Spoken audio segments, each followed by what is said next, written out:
Timnas Indonesia harus mengakui keunggulan Australia dalam laga grup C putaran ketiga kualifikasi Piala Dunia 2026 zona Asia yang digelar di Sydney Football Stadium, Kamis, 20 Maret 2025.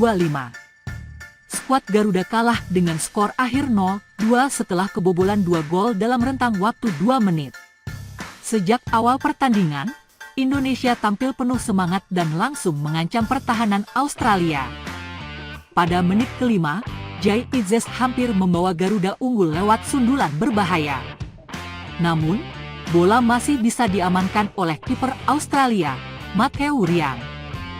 Peluang emas bagi Indonesia datang pada menit ke-8 saat tim mendapatkan hadiah penalti setelah Rafael Struijk dilanggar oleh Kerouz di kotak penalti.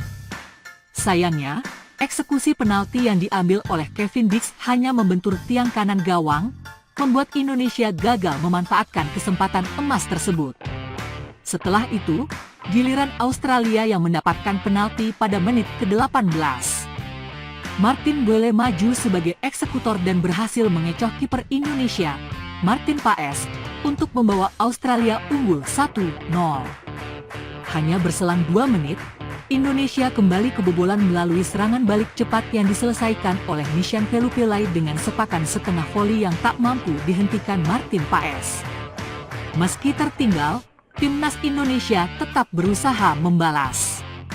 Namun, hingga peluit panjang dibunyikan, skuad Garuda gagal mencetak gol balasan dan harus menerima kekalahan 0-2 dari tim tuan rumah. Laga ini berlangsung dengan tempo tinggi sejak menit awal.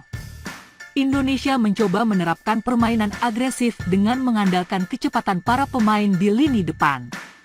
Rafael Struijk dan Marcelino Ferdinand beberapa kali mencoba menusuk pertahanan Australia, tetapi belum membuahkan hasil.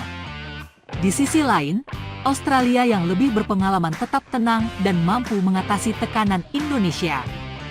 Gol pertama yang mereka cetak melalui penalti Martin Boele menunjukkan efektivitas mereka dalam memanfaatkan peluang. Kesalahan kecil yang dilakukan lini pertahanan Indonesia langsung berbuah petaka. Gol kedua yang dicetak Nishan Velupillai semakin menunjukkan ketajaman serangan balik Australia.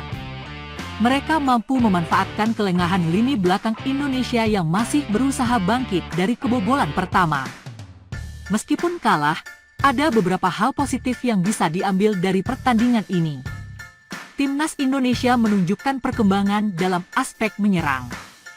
Peluang yang diciptakan di awal laga menjadi bukti bahwa skuad Garuda mampu menekan tim sekelas Australia. Namun, beberapa kekurangan masih terlihat, terutama dalam penyelesaian akhir. Penalti yang gagal dikonversi menjadi gol oleh Kevin Dix menjadi momen yang sangat disayangkan. Jika penalti tersebut berhasil, jalannya pertandingan bisa saja berbeda. Selain itu, transisi bertahan Indonesia masih perlu diperbaiki. Gol kedua Australia terjadi akibat lambatnya lini belakang dalam mengantisipasi serangan balik lawan.